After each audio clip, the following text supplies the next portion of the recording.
By the time the envelope showed up in our black metal mailbox, the street already felt different. The lawns were still sharp, the driveways still spotless, and the roofs still matched in that copy-paste way developers love, but there was this tension under the shine, like the whole place was pretending nothing was wrong while everyone watched our roof.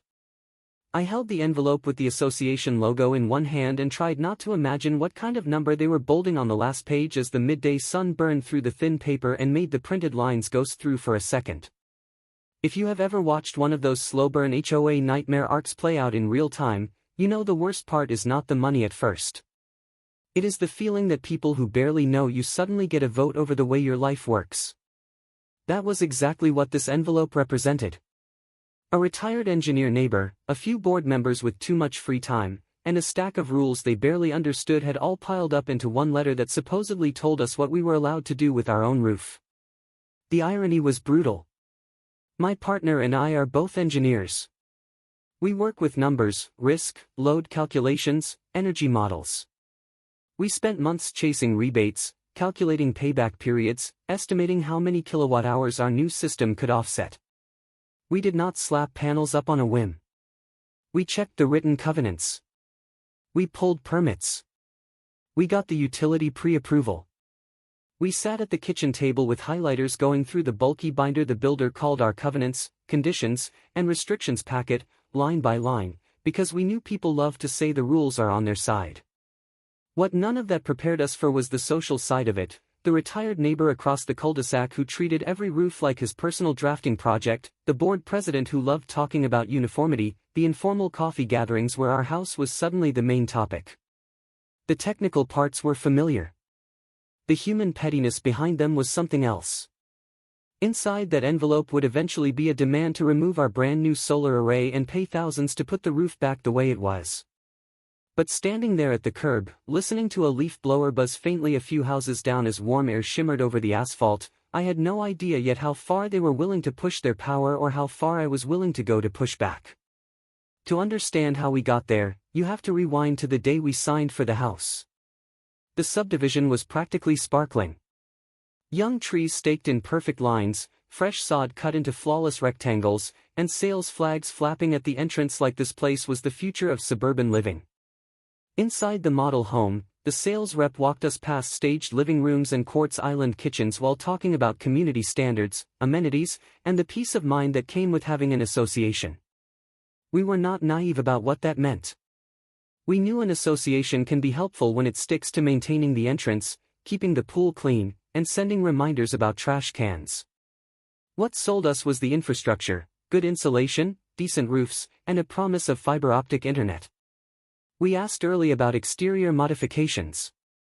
The sales rep waved a hand toward a thick white binder on the desk and said the board handled that through something called the architectural change request process. That binder followed us home. It sat on our kitchen counter for a week before we dug in. Inside, the covenants were broken into numbered sections. Landscaping, fences, roof materials, satellite dishes. One section actually mentioned rooftop solar, but not the way you might expect. It did not ban solar outright. It said any system had to be harmonious with community aesthetics and gain written approval, but made a big deal about not unreasonably restricting energy improvements. That phrase was key for us, and it would become one of our first pieces of evidence later. We learned 3 names from that binder before we even met them.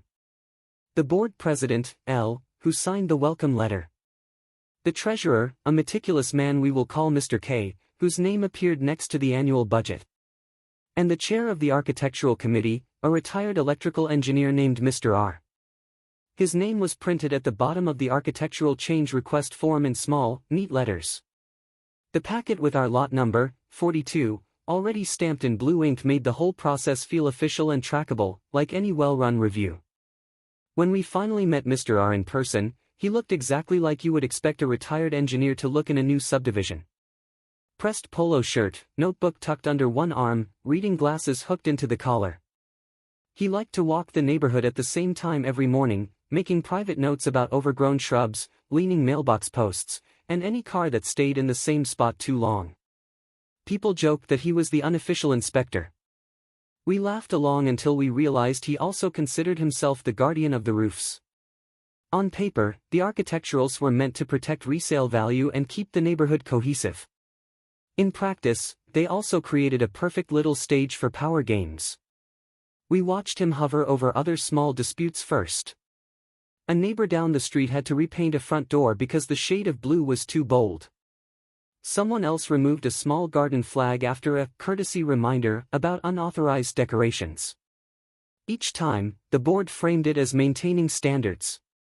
Each time, it chipped a little piece away from everyone's sense of autonomy.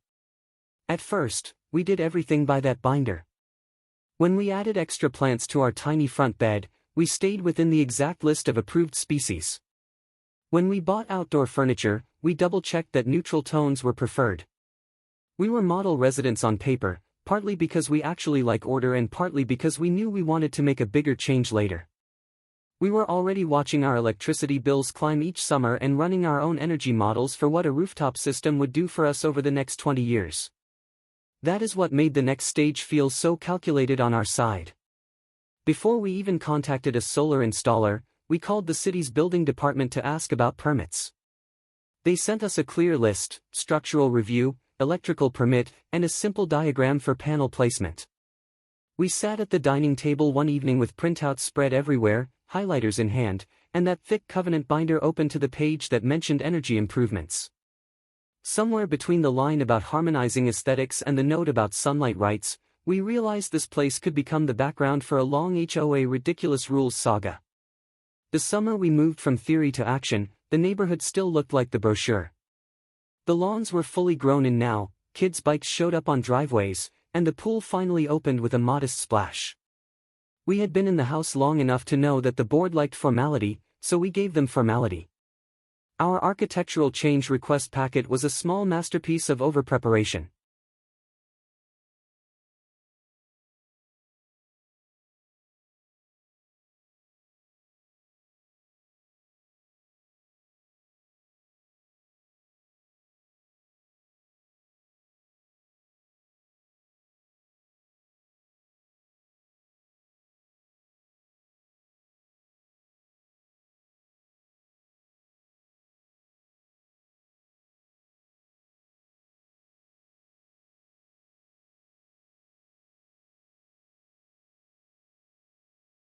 On top was the association's own form, filled out in neat block letters with every line completed.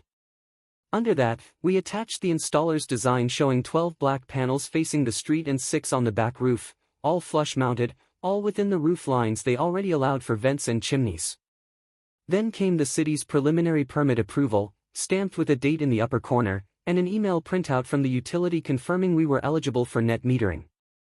At the back, we tucked in a short summary of the state statute that limited how far associations could go in blocking solar installations. We hand-delivered the packet to the association office, which was really just a small room by the pool where Elle liked to sit with a laptop. She took the packet, smiled politely, and promised it would go to the architectural committee. That meant it would land on Mr. R's kitchen table by that evening. From a distance, it looked like a simple process, but we could already feel how much personal taste was baked into it. We watched him later that week, standing in his driveway and staring at our roof as the late afternoon light turned every shingle a darker gray. The approval came back 2 weeks later in the form of a single-page letter, folded into thirds. The association header at the top, our names and lot number in the first paragraph, and confirmation that the proposed solar project was approved as submitted. There were 2 minor conditions about keeping conduit runs neat and matching any visible equipment to the trim color as closely as possible. We read that letter 3 times and then slid it into a clear plastic sleeve at the front of a thin binder that would become our personal archive for protecting this project. Installation day started before sunrise. The crew trucks pulled in quietly, the workers set up ladders and harnesses, and by the time most people were making coffee, our driveway was a temporary staging area. The tap of boots on the roof, the soft whir of drills, and the occasional clank of metal rails echoed down the street in the cool morning air. We stood on the sidewalk and watched our roof transform from a blank canvas into something that actually did work. Of course, we were not the only ones watching. Mr. R emerged from his garage mid-morning with that same notebook under his arm. He walked slower than usual, pausing at the edge of our property line, pretending to check a sprinkler head while his eyes stayed locked on the panels going up. There is a very specific kind of silence when someone disapproves but does not want to say it out loud yet. That silence hung there between us and the sound of metal brackets being torqued into rafters. The first real sign of trouble came a few days after the system passed inspection and the utility swapped out our meter. Up until then, everything looked clean. The panels were flush, the wiring invisible from the street, and the only obvious difference was that our roof now reflected less glare at midday. Then a friendly neighbor from farther down the street mentioned in passing that she had heard some talk at the pool about our house being the one that might ruin the view for future buyers. It did not take much to guess where that phrase had started. We knew the retired engineer mindset. We also knew the power of sounding authoritative even when you are wrong. If he told people that dark panels on one roof would drag down everyone's values, they would believe him before they ever looked at energy data or resale studies. That is how narratives in a community like this get built, one casual complaint at a time. A week later, the first letter landed. It was not the removal demand yet. This one was titled Courtesy Reminder about Architectural Compliance. According to the paragraph under that heading, unspecified concerns had been raised about whether our installed system fully matched the original approval. The letter did not list any specific violation. It just urged us to contact the association office to confirm compliance and warned that failure to resolve the issue could result in formal action under the enforcement section of the covenants. That enforcement section, by the way, contained another piece of evidence we flagged mentally: escalating fines per day of non-compliance and the possibility of liens if things went far enough. It was a quiet threat wrapped in polite language. You could almost miss it if you did not read past the first two paragraphs. We read every line. We took photos of the roof from the street. We printed out the original approval letter again and slid the new courtesy reminder right behind it in our growing binder. What we did not know yet was that the clock had already started on a formal deadline we had never agreed to, one that would soon name a specific date and a dollar amount that could not be ignored. The courtesy reminder was only the first move in a longer game where a handful of people tried to turn their personal preferences into enforceable law over our roof, and the only way to win would be to beat them at the rulebook they had weaponized. The first thing we did after that courtesy reminder was pull out our binder and spread everything across the kitchen table like we were building a case file. On the left, we laid the original approval letter in its clear plastic sleeve. Next to it, we placed the installer's stamped design and the city inspection sign-off. On the right, we set the new courtesy reminder, with its vague wording and implied threat. Overhead, the afternoon light fell across the pages in a pale stripe, making the black ink on the association letterhead stand out even more. We wrote back the same day. There was no anger in the response, just controlled precision. We thanked them for the reminder, referenced the date of our prior approval, and attached photos taken from the street showing that the installed array matched the approved layout. We also noted that the city had passed the system and the utility had activated it. It was the most polite version of saying nothing is wrong, please stop hinting at trouble. For a moment, it seemed like that might work. A week went by, then two. The panels quietly produced power every time the sun hit them. We watched our monitoring app with the kind of nerdy pride only engineers get from a clean production curve. Our electric bill dropped. The house stayed the same from the street except for that intentional, sleek rectangle on the roof. But if you have lived in a place where one person is determined to play main character in a Karen neighbor drama, you know silence is usually just them shifting to a different tactic. In our case, the tactic was social first, then procedural. We started noticing conversations that stopped when we walked up to the pool gate. Neighbors who used to wave lingered a little longer looking at our roof before turning away. It was subtle, but it was there, like a draft under a closed door. We did not know it yet, but the retired engineer across the cul-de-sac had already moved the fight into a setting where we did not get a vote. The next board meeting agenda had a line near the bottom that read simply, Solar Installation Discussion, Lot 42. We only saw it by chance when a neighbor forwarded the email blast that went out the night before. Our names were not on that line, just our lot number, like the house itself was on trial.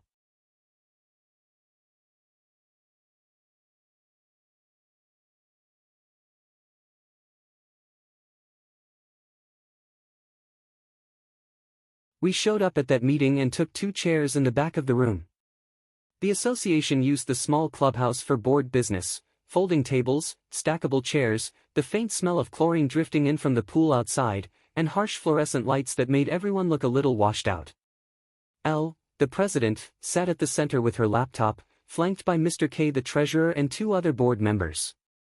Mr. R sat off to the side in his usual pressed polo, notebook open, pen ready. Most of the meeting was the usual droning, landscaping contracts, pool chemicals, a quick run-through of the budget. Then they got to the line that concerned us. The tone in the room shifted. L announced that there had been concerns raised about a recently installed solar system and asked Mr. R to summarize. He described our panels like an emergency, said they were visually dominant, suggested they caused glare, implied that they might not match the approved plan. He never said our names, but he did not have to. We were allowed to speak at the very end under the general comments section, not during the discussion that involved us. When our turn came, we stood, stated our lot number, and laid out the facts. Approved system. Passed inspections. Compliance with both the architectural review and the city. We kept it calm, almost clinical. We did not ask for special treatment. We asked for the association to follow its own written rules. No one argued with our facts in that moment. They moved to the next agenda item as if it were settled. But the way a couple of them exchanged glances told us the story was not over. In an HOA versus homeowner dispute, the real decisions usually happen after the meeting ends, in smaller conversations where notes are not taken and precision gets replaced by anecdote.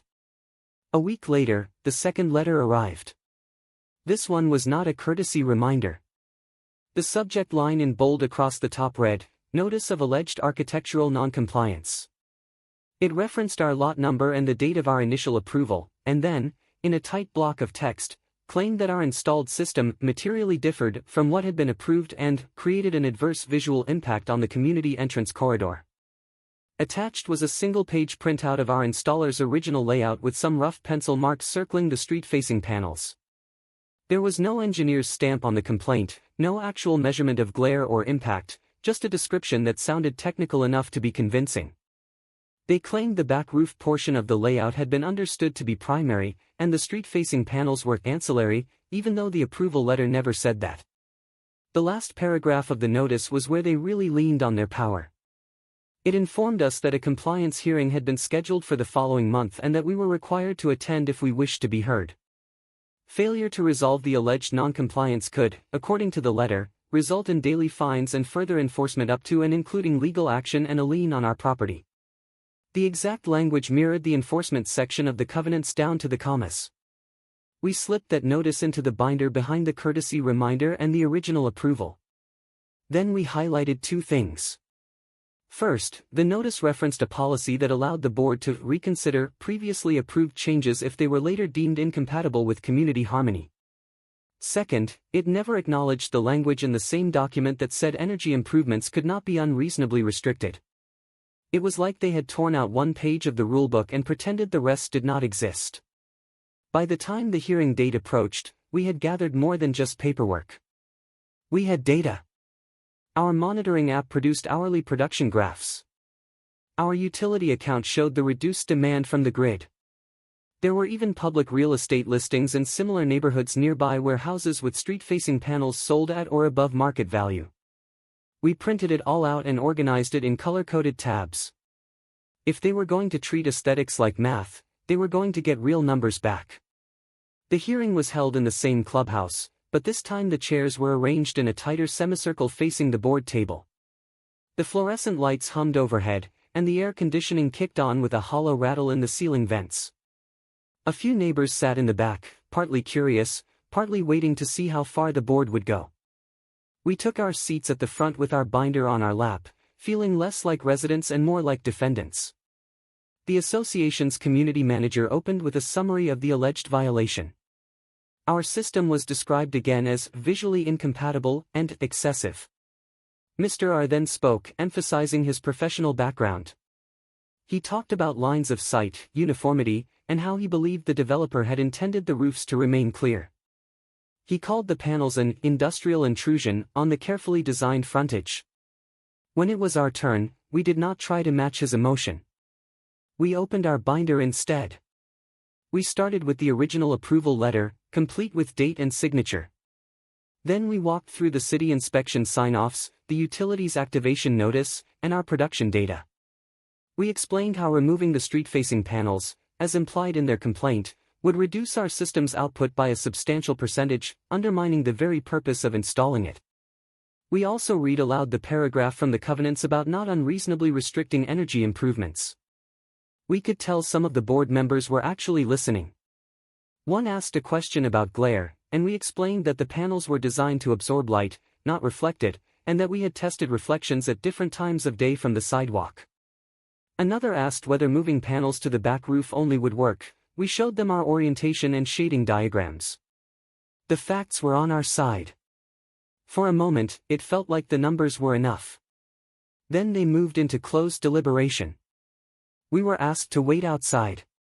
We sat on a bench just beyond the clubhouse door, binders still in hand, listening to the muted sound of voices through the wall and the splash of someone doing slow laps in the pool behind us.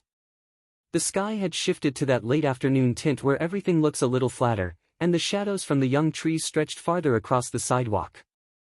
When they finally called us back in, the decision was already written.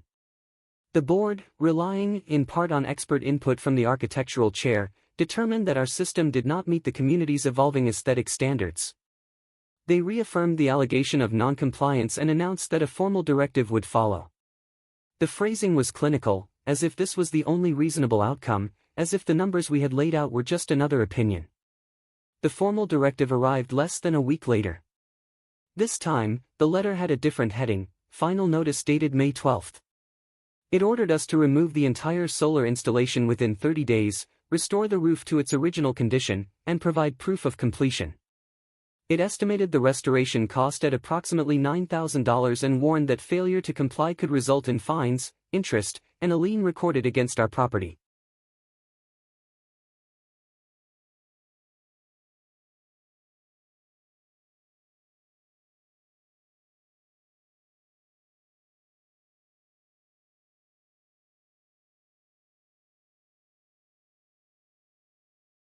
That was the moment the stakes shifted from annoying letters to real financial risk. The board had just put a dollar amount on their abuse of power, and they expected us to quietly eat a $9,000 loss plus the cost of losing a working system. They did not know yet that other engineers on the block were watching, and that number was going to become the lever we used to pry their whole approach open in front of the entire community. The final notice went into the binder, of course, but not before we scanned it and copied it. We highlighted the date, the 30-day deadline, and the paragraph where they threatened legal action. We also highlighted another detail that would matter later. The notice claimed it had been deemed delivered under CCR Section 4.3's mailbox rule 3 days after mailing, regardless of when we actually opened it. It was the kind of technical clause boards love to use to tighten their deadlines. We read Section 4.3 3 times. It was meant to keep residents from claiming they never got a letter. But it also created a neat paper trail we could measure their timing against. If they were going to lean on clauses like that, we were going to hold them to every line of it. The days after that notice felt heavier. The neighborhood still looked glossy from the outside, but there was an invisible countdown clock running over our driveway now. Every time we pulled in and saw the panels catching the afternoon light, we knew the board believed those same panels were the basis for penalties and liens. The hum of air conditioners and the distant buzz of lawn tools sounded a little more like background static to the pressure building in our chest. We did what engineers do when a system is under stress: we started modeling. First, we listed our options. We could comply, eat the cost, and hope the story ended there. We could refuse and risk fines piling up until they tried to put a lien on the house. We could hire a lawyer and spend thousands more fighting them with no guarantee of winning. Or we could find another path that used their own documents, state law, and plain math against them in a way that was hard to ignore. The state statutes became our next binder section. We pulled the solar access law that limited how homeowner associations could restrict rooftop systems. One passage stood out immediately: restrictions were not allowed to significantly increase the cost or significantly decrease the efficiency of a system. We compared that to our layout. Moving panels off the front roof would absolutely reduce output. Forcing a full removal would destroy efficiency completely and add that $9,000 cost on top of what we already paid. We also dug up a few cases where other communities had overreached and backed down once the law was pointed out. We were careful not to treat those like legal advice. Instead, we treated them as evidence that we were not inventing the idea that boards could be wrong about solar. The more we read, the more obvious it became that this was not just a taste issue. It was a compliance issue on their side too. At the same time, the social side of the fight kept building. We overheard someone at the mailbox say they hoped the board kept the neighborhood from looking like a science project. Another neighbor, one we barely knew, stopped us on the sidewalk to quietly say they thought what the board was doing seemed extreme. The street was splitting into camps, but most people were not ready to say their real opinion out loud. We realized something else during those days: we were not the only engineers on the block. 2 houses down lived S., a civil engineer who worked on infrastructure projects. Across the street was J., a mechanical engineer who loved tinkering with cars in his garage. Both of them had watched the panels go up. Both had heard bits and pieces of the drama. When we finally invited them over one evening, spread the binder out again, and showed them the final notice, they reacted the way you would expect engineers to react to bad data being used as a weapon. They saw the holes immediately. The inconsistency between the approval and the alleged violation. The way the board ignored the energy clause. The functionally arbitrary use of words like adverse visual impact without any standard. We ended that night with a rough plan to respond not as a single frustrated household but as a small, organized group of people who understood how to build and dismantle systems on paper. By this point, the association had gone from a vague courtesy reminder to a formal hearing, and then to a final notice dated May 12 demanding a $9,000 removal under the threat of fines and liens. In response, we had moved from polite cooperation to assembling statutes, technical evidence, and a small team of neighbors who were as tired of misused authority as we were. From here on, the board was not the only group holding the rulebook. Retaliation for us did not start with yelling or threats. It started with drafting. We decided our next move would be a comprehensive appeal packet addressed not just to the board, but to the community as a whole. If the board wanted to make this about aesthetics and vague harmony, we were going to drag the whole discussion into the light where their reasoning would have to stand in front of actual numbers and actual law. The appeal packet had 3 sections. The first was factual, a timeline from our initial request to the final notice dated May 12. It included dates, document names, and simple descriptions. We laid it out like a project schedule, with each association action lined up against each of our actions so that anyone reading could see we had followed every step. The second section was technical. Here is where J and S came in. J helped prepare a simple shading and production analysis that showed the percentage loss if the street-facing panels were removed. S cross-checked it and wrote a short explanation in plain language about system design and performance. We included snapshots from our monitoring app, energy bills before and after installation, and a brief comparison to similar systems in nearby neighborhoods. We did not overwhelm, we clarified. The third section was legalish without pretending to be legal advice. We quoted the state statute on solar access, highlighting the provision about not significantly increasing cost or decreasing efficiency. We compared that line directly to the board's $9,000 removal demand. We also pointed to the covenant's own statement that energy improvements should not be unreasonably restricted. We made it clear that we were not asking for special treatment, only for compliance on both sides. As a final no-frills evidence prop, we printed a board agenda excerpt for the June 3 meeting where Solar Enforcement Policy Update appeared as a new line. It showed that this was not some long-standing policy we had violated, but something they were scrambling to codify after the fact. We tucked that excerpt into the packet to remind them that everyone can see when rules are being written to justify a decision instead of the other way around. We also invoked their favorite clause, CCR Section 4.3's mailbox rule. If they wanted to claim notices were deemed delivered within a set number of days, we were going to hold them to equally precise standards for response deadlines and procedural fairness. We laid out our timeline relative to theirs, noting where their own documents promised reasonable opportunity to cure, and how a full removal was not a cure but an erasure. The appeal packet went first to the board via certified mail. We wanted a signature, a date, proof of receipt. Then we prepared a shorter, neighbor-facing summary. That document did not get mailed. Instead, we planned to distribute it at the open forum portion of the upcoming meeting and leave copies on the sign-in table. We did not trash anyone by name. We simply described the situation: a working, approved solar system facing a $9,000 removal demand and a looming lien, despite state protections for energy systems. The social part of our plan was simple. If the board insisted on pushing one family into a corner over a lawful improvement, they would have to do it in front of a room full of homeowners who had just watched interest rates go up and energy bills climb. Once people understood that a working system could be ordered off a roof at a $9,000 loss, the question was not just whether we would fight back, but who would want to be the next target if they stayed silent. The night before the meeting, we could feel the temperature of the neighborhood shifting again. Porch lights flicked on across the street as we sat at our dining table, finalizing our notes. The whir of an air conditioner cycled on and off in the background. Someone walked a dog past our house and looked up at the panels a little longer than usual, eyes tracing the flat black rectangle against the darkening sky. We were still nervous, but this time it was different. The fear that they would quietly steamroll us was fading, replaced by a sharper, more focused kind of resolve. We had the documents, the data, and the law on our side. More importantly, we had turned what looked like a private scolding into a public question about how far the board's authority really extended. The next move would not be made in a letter. It would be made in a crowded room. The next move would not be made in a letter.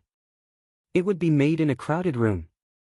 If the board decided to ignore our appeal in front of a room full of homeowners, the next step would not be another polite email. It would be a formal complaint to the state agency that handled community associations, a paper trail for regulators, and a reminder that misuse of authority can end up documented somewhere a lot less comfortable than a clubhouse. The night of the meeting, the clubhouse lot filled faster than usual. You could tell something was different just by the way cars kept sliding into spaces along the curb, headlights sweeping across the brick entrance sign before flicking off. Inside, the folding chairs that normally sat half empty were already lined with people by the time we walked in, the low murmur of conversations layering over the steady hiss of the air conditioning vents. We signed in, placed our stack of neatly stapled summaries on the table by the door, and took seats off to the side. S and J slid into chairs nearby, each with their own copies. From where we sat, we could see the board table at the front, the association logo propped up on a little easel, and a printed agenda with that new line we had flagged, Solar Enforcement Policy Update. People picked up the summaries as they came in. At first, they just glanced at them, but you could see the shift as they read the bold line in the middle: one approved, permitted solar system ordered removed at an estimated $9,000 cost, under threat of fines and a lien. Faces tightened. Brows lifted. A couple of neighbors who had been politely distant lately looked up at our roof through the clubhouse window before sitting down, as if seeing it for the first time as something other than gossip fodder. The meeting started with the usual script. L called it to order, approved minutes, and let the treasurer drone through expenses. You could feel the room getting restless. It was not until they hit the agenda item labeled Solar Enforcement Policy Update that the energy shifted from background noise to focus. Mr. R straightened in his chair. He had a folder open in front of him, pages organized in his familiar, tidy way. L gave him the floor, and he started in that calm, authoritative tone he liked to use when he wanted everyone to feel like he had things under control. He talked about the importance of consistent aesthetics, the need to protect home values, and the board's responsibility to correct installations that overshot what was intended. He never mentioned the appeal packet sitting in half the room's hands. S raised it first. During the homeowner comment portion of that agenda item, she lifted her copy just enough for everyone nearby to see the highlighted final notice dated May 12. She spoke as a resident, but you could hear the engineer in her voice as she walked through the timeline: initial approval, installation, inspection, courtesy reminder, hearing, and then the sudden demand for full removal. She kept it factual, pointed, and grounded in dates. Then Jay spoke about performance. He explained in simple terms that removing the street-facing panels was not a cosmetic tweak, it was a direct hit to system efficiency. He referenced the state statute language about not significantly reducing efficiency and pointed to the spot in our summary where the text was quoted. He did not threaten. He asked, in front of everyone, how the board squared that statute with a directive to destroy a working system. By the time it was our turn, the room was already paying closer attention than any budget discussion had ever earned. We stood, stated our lot number, and repeated the one thing we had been saying from the beginning: we followed every rule they gave us, and we were not asking for an exception. We were asking them to follow their own documents and the law they had chosen to operate under. We held up the board agenda excerpt for June 3 that showed Solar Enforcement Policy Update appearing after our project, not before. We held up the paragraph from the covenants about energy improvements not being unreasonably restricted. And then we held up the final notice dated May 12, with the $9,000 removal and the threat of a lien, letting the silence around that number hang in the air for a few seconds. You could almost feel the balance shift, just slightly, as people connected the dots between their own roofs and ours. Outside, the sky had gone that flat evening gray that makes every porch light look a little harsher through the clubhouse windows, casting a dull glow across the room as the board moved into discussion. Instead of moving on quickly, a couple of board members actually voiced concerns. One asked whether the board had sought legal input before issuing a removal directive that might conflict with state law. Another quietly wondered aloud how many other residents might want energy improvements and whether this policy would shut them down too. For the first time, you could see, in real time, the tension between control and community interest. Mr. R tried to bring it back to aesthetics. He talked about uniform rooflines and visual clutter, about developer intent and the need to treat the subdivision like a single, coherent project. He used phrases like design integrity and entrance corridor harmony. To someone who had not read anything else, it might have sounded convincing. But a lot of people in that room were now holding a piece of paper that framed those same views as justification for destroying a working asset on a neighbor's roof. One resident from the back, someone who had stayed mostly quiet at past meetings, raised a hand and asked a simple question: if they could approve something, let you spend money on it, and then change their minds later, what stopped them from doing that with anything else? Doors. Driveways. Landscaping. It was not just about solar anymore, it was about trust. Elle saw where the room was heading. She suggested they pause enforcement while they clarified their policy. It was meant to sound reassuring, but the wording still kept everything in their hands. We knew pause could easily become slowly grind you down in private. That was why we made our second move that night. We handed the board a letter on the record stating that we believed the removal directive violated the state's solar access statute and that, if they intended to pursue it, we would be forced to seek clarification from the state agency that oversaw common interest communities and, if necessary, the division that handled consumer protections for unfair practices. We did not wave it around. We did not raise our voices. We simply made sure those words got into the minutes. For a second, no one moved, then you could hear pens scratching as the community manager noted our statement for the record. S&J followed up with a request for transparency. They asked the board to share any legal opinion they had received about solar, and if none existed, to obtain and distribute one before adopting any policy that went beyond the covenants. The room nodded along, not because everyone cared about solar, but because everyone understood the logic of not letting a policy be built on someone's personal taste alone. The board voted, under the pressure of all those eyes, to suspend the May 12 removal deadline pending further review and legal consultation. It was not a full victory yet, but it stopped the 30-day countdown and, more importantly, locked the reversal into the official record. Under CCR Section 4.3 Zone Precision, that meant the final notice dated May 12 no longer matched the current enforcement posture, and that misalignment would matter later. The next week, we made good on our implied threat. We filed a written complaint with the appropriate state office, attaching our entire binder scanned into a tidy digital package. Timeline, covenants pages, state statute excerpts, the final notice, and the board's meeting minutes showing their decision to press ahead before pausing under pressure. We framed it not as a personal sob story, but as a question: can an association in this state demand removal of a permitted, approved solar system at full cost to the homeowner when state law calls that an unreasonable restriction? We did not expect an instant answer. Regulators move slowly. But we did expect one thing: once that complaint existed, any attorney the board consulted would see it and have to factor it into their advice. Suddenly, their choice was not just about aesthetics, It was about exposure. Weeks passed. Our panels kept producing energy. The monitor on our phone kept drawing clean little curves under each sunny day. The only visible sign of the fight was the occasional glance from certain neighbors, and the way Mr. R's walks past our house got shorter and tighter, his notebook mostly closed. Then the association scheduled a special policy session. The notice for the special session arrived in the same kind of envelope as the final notice, but this time the tone inside was different. The letter announced that the board would be discussing and adopting a formal solar guideline, encouraged residents to attend, and noted that existing installations would be addressed under clarified procedures. Outside, the afternoon heat pressed against the windows, and the drone of a distant mower rolled across the roofs like a low, steady hum. We walked into that session knowing two things. First, the board's attorney had almost certainly responded by now. Second, our complaint file at the state would still be there even if nothing public had happened yet. The board could not pretend those things did not exist. They could choose how to react, but they could not unring that bell. The room was fuller than even the last meeting. Word had gotten around that this was not just about one roof. Several residents who had been considering panels themselves showed up, some of them clutching brochures from installers. You could feel the quiet nervousness in their questions as they looked at our roof through the window and then back at the agenda. Elle opened the session by acknowledging that the association's handling of solar had raised concerns, and that they had sought legal input.